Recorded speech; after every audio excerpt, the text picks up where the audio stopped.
You see what happened to Kristen Noem's husband? Got his titties out. You know what I'm saying? He done put titties on his goddamn chest.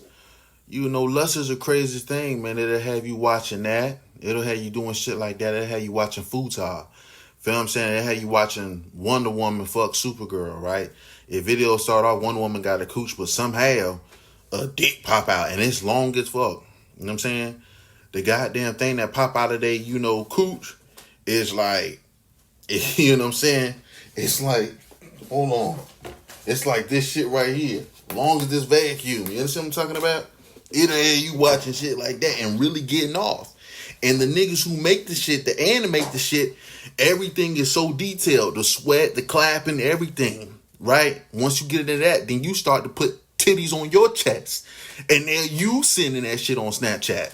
Shit, this is a black pill for women. You know what I mean?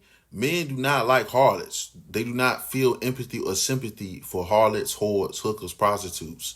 And that's what I'm saying. So Chloe Ferrero made a video saying that we live in a rape culture. We don't live in a rape culture. We live in an immature world. You know, a lot of privileged young men find comedy and, over the top shit, not just rape, but like gun violence, things like that. That's pretty much human nature. In certain countries like Africa and, Arab countries, they actually will get you on the street. People will watch you get taken. You know what I mean? That shit will not happen in America.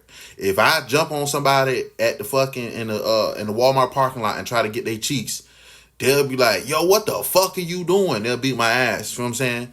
You could do that shit in Brazil or somewhere in the slums and they'll record that shit and you'll be on live lead. But what that got to do with anything? Well, America has gotten so bad off, include Chloe Ferrero, Maddie Kowalski, the skimpy clothes that y'all wear, drinking around a whole bunch of men, public strangers, getting drunk and shit like that. Y'all lost y'all fucking mind so much. It's so normal in America that y'all don't realize how crazy that actually is. You know what I'm saying? Fuck the patriarchy, fuck human nature, all this bullshit. Y'all don't realize what y'all doing is actually stupid as fuck. In other countries, women will tell you, it's like, it's not even thought of. They would be like, wait, you would dress up like nothing on? Like have like your titties and ass out and then be drinking around random men and stuff like that? That's stupid to them. They would look at you like, why would you do that? That's fucking dumb, right? But America has gotten so soft, weak, stupid, and idiotic, and women want to do what they want to do, they getting themselves in trouble. And men have no sympathy for harlots. So when men see a woman like Maddie Kowalski or any of these women, they have no sympathy for them. And that's not even a bad thing. Actually, fuck the patriarchy in the American system. That's actually human nature, right? Men in other countries are way worse. Like, they will take advantage of that. Feel what I'm saying? A lot of these women aren't getting taken advantage of. They're high and drunk and all that type of shit. They're intoxicated. And you say, well, they're intoxicated. You take advantage of them. They're unconsented. The men be drunk and high too. Just like Maddie Kowalski. They was all drinking and drunk and smoking and shit like that. How come only the woman can't make decision? It sounds like you can make a decision to me. Feel what I'm saying? You sucking goddamn dick. You might be high, but you sucking dick. I don't know about you, but you see how my fat ass, when I be goddamn unconscious halfway, but I be eating a nutty buddy on the edge of my bed, I'm fucking conscious enough to eat my fucking snack. You know what I'm saying? If you really high, you ain't gonna be able to do shit. Your teeth gonna be like this. You know what I'm saying? You ain't gonna be able to suck nothing. She was all right. You know what I mean? Brent Faiyaz in The Weeknd was never fuckboy music. Brent Faiyaz in The Weeknd was never manipulated boy music.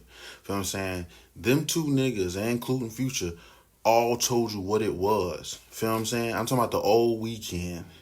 Yeah, Trilogy Weeknd, House of Balloons. He told you what it was and who you was dealing with and what you would be doing for that night with his ass. You know what I'm saying? It was straightforward. He was not manipulating you. You want to do drugs? You want to be a party girl? That's what he's saying to Enemy. Just don't call tomorrow asking what did I do. You know what you did. All the blame is you. Feel what I'm saying? The Weeknd was straightforward. Brent Faiyaz, he's straightforward. He tells you what the fuck it is. Now he done turned to a lover boy. Shout out to my nigga Brent Faiyaz. Future definitely tells you what it is. And people that listen to Future want to live like Future, feel what I'm saying? Which is not manipulation. A lot of the older singers, not only does their personal life and their love music conflict because they was actually dogging women out in real life, but the actual lyrics was more manipulation. Shout out my nigga Prince. I ain't saying Prince makes manipulative music, but he got a couple lines in different songs that's actually manipulation. Like there's one part where he say, would you run to me if somebody hurt you, even if that somebody was me? Right? He said that, and if I was your girlfriend. Shit like that. He said a whole bunch of little lines like that in songs, and girls thought it was romantic and beautiful, right? Because women be listening and they're emotional. They listen to how the words are delivered and things like that. That's why you get caught with a nigga that punches you in your fucking mouth and tells you, baby, I'm sorry. I just get so passionate. I just get so passionate. I don't want to lose you. And just me thinking about you, it was just a reflex. I won't do it again. He punches you 2 months later because you're a stupid fuck. You know what I'm saying? So shout out to my nigga Weekend Brent. So when women break down songs, they be breaking down songs that's really in your face already. Breaking down artists that really say shit already. If I Was Your Girlfriend by Prince is a song about seclusion, right? I love If I Was Your Girlfriend because I relate to what he's saying, It's dark if you really know what it's about. What he's saying is, I want to be your girlfriend. He even says, I'm not saying you can't dress yourself, but I can dress you, right? If somebody hurt you, even if that somebody was me, would you run to me? Basically, you know how, you argue with your boyfriend, oh, that nigga Charles, he's doing this, whatever. You tell your girlfriends, your homegirls. He's saying, I want to be your homegirl. I want to be your girlfriend and your nigga. Feel what I'm saying? You come to me if there's any problem. You know what I'm saying? You want to dress up or go out sexy, you know what I'm saying? Let me look at what you're wearing. Let me help dress you. Let me put you into something sexy. Feel what I'm saying? Women never thought about that. They never really listened to it because they just like the emotions of the song. You know what I'm saying? And Prince himself probably didn't even know the psychology behind it. He probably don't know. But it's really like that's something that a controlling man would do. And, I feel it. You know what I mean? I try to let women, girls that I would like to date and stuff, have their own freedom because I understand this part of myself. But if I could, let me dress you. Let me see what you're wearing. You know what I mean? Who you talking to the phone? Who you on the phone with? Why you don't tell me that? Am I doing something wrong? Tell me what the fuck it is. Feel what I'm saying? Don't talk to fucking Barbara. Fuck Barbara. Barbara don't know what the fuck going on between me and you. You know what I'm saying? Let me be your girlfriend.